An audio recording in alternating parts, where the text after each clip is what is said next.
down here in the skin shed, and I just thought I'd want to go over it a little bit with y'all.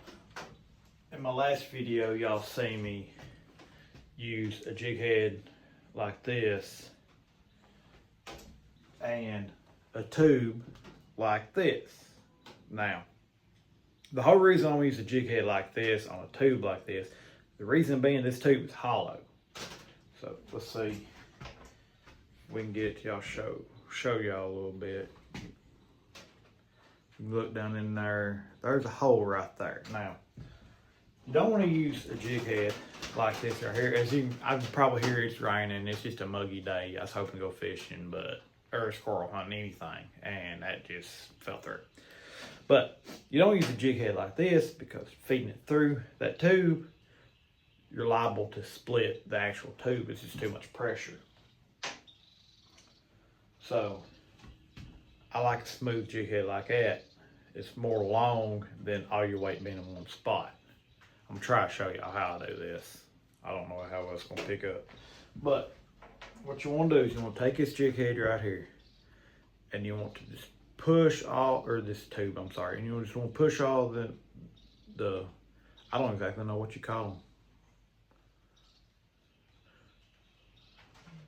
The fingers, I guess you'd call them, I don't know. You wanna push them out of the way to where you just got that hole right there.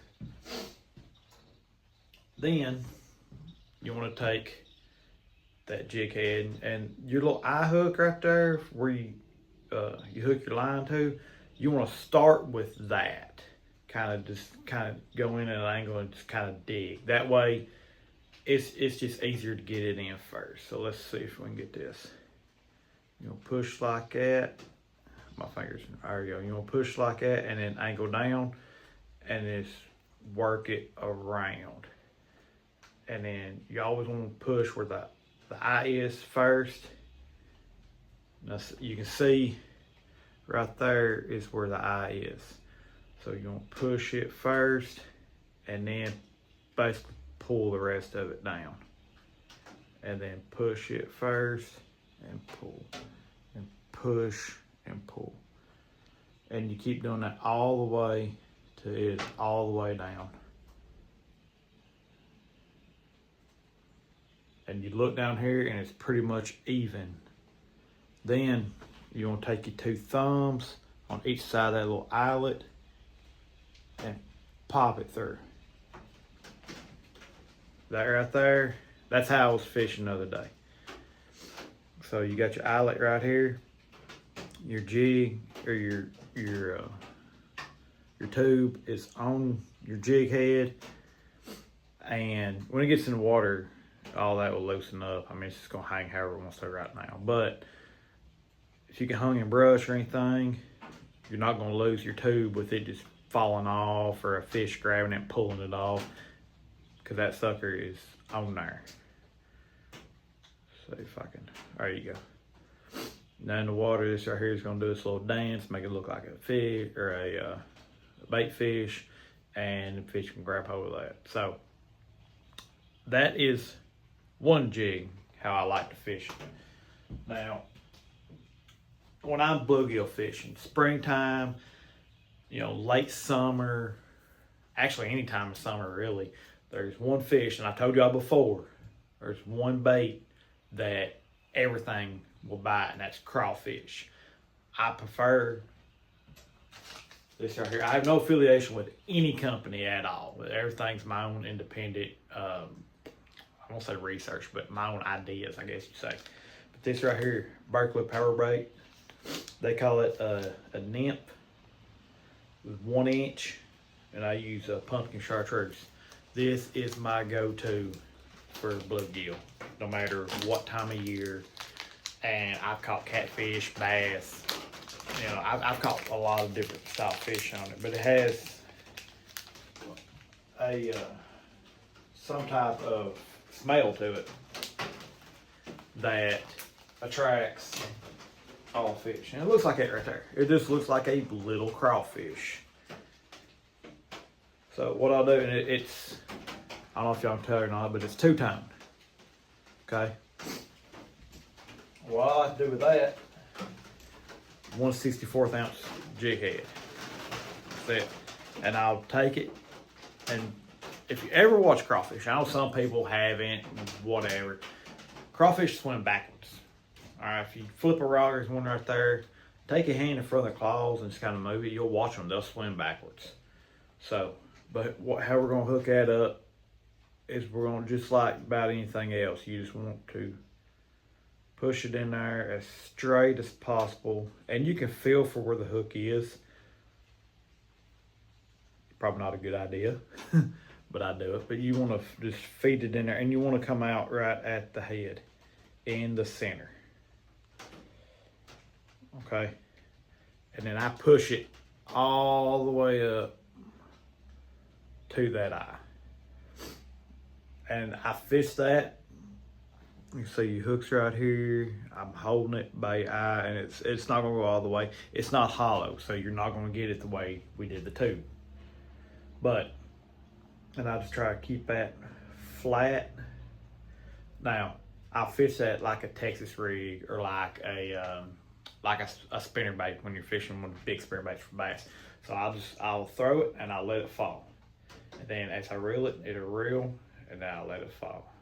And I reel and I'll let it fall. And usually what I'll do is I'll do two, like I'll cast it, let it fall, then I'll do just like two good reels, take slack out of the line, and then I'll start doing one reel and I'll let it fall, and one complete revolution and let it fall.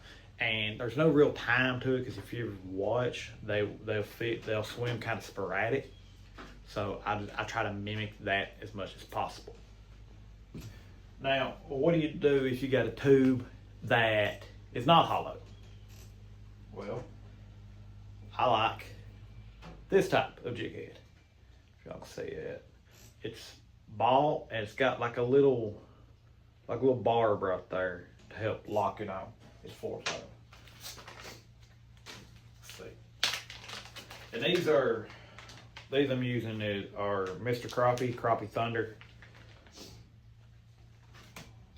And they are solid.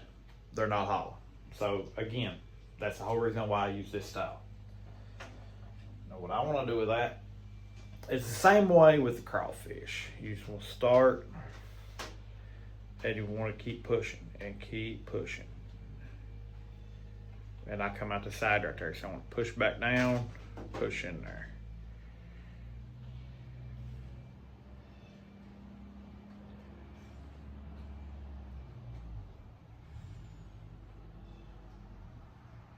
Keep on, come out the side.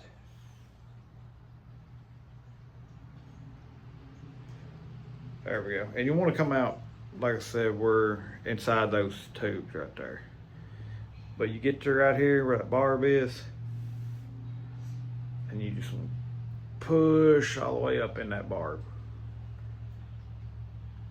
And I like moving the tubes out of the way,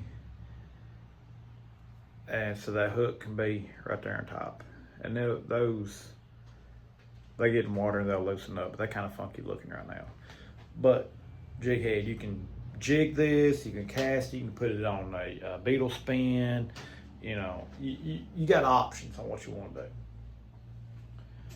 do. Those are my 3 tube jigs, how I like to do it.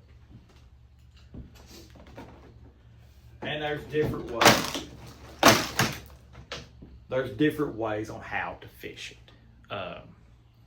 I like using sometimes a slip bobber, and that's when we're going deep. We're going deep for that fish.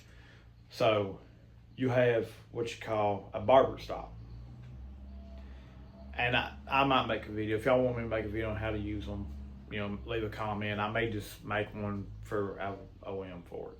But you have a barber stop, and you have your slip bobber. Now, I like putting a small bead right there, because I've noticed that the barber stop wants to, on the slip bobbers that I have, wants to go inside the bobber a little bit. So I put a little bead right there just to help keep that from happening. And then all the way at the bottom, you want, and like I've said before, I always like using a snap swivel. Just easy change. I'm back fishing, you know. So your barber stop, a bead, bobber, and then snap swivel, and then any one of your lures. Now, locating crappie. I bought this a few years ago, and I probably caught my biggest bass on it. Check that out. I found it at Cabela's. I honestly do not remember the name of it, but that is perfect for locating crappie or locating any fish really. I caught my biggest bass on this thing. She is full of eggs. But crappie fishing, bluegill fishing, red ear, whatever, bright day, I don't think anything beats a rooster tail. They are so much fun. And that's the size is that 1/16 white rooster tail. I think that is the most fun on a bright sunny day and decently clear water. They'll see it and then they're munching on it. They want it. Of course, beetle spins. That's perfect for like ponds, creeks. I'll throw them in a lake. You know, they're so much fun. They're so much fun. So easy to catch fish on. But you can find out your own possibilities of what you want. There's one way to do it. Just get out and try them. If you haven't, take a kid fishing. If you haven't been fishing in a while, go fishing. It's not hard. If y'all like this video, you want to see more, I kind of feel rusty in it, honestly. But if y'all like this video, you want to see more, hey, give me a like, subscribe. I really appreciate it. If this was helpful at all, give me a like, subscribe. And also, don't forget, go fishing. I'll see y'all down the trail.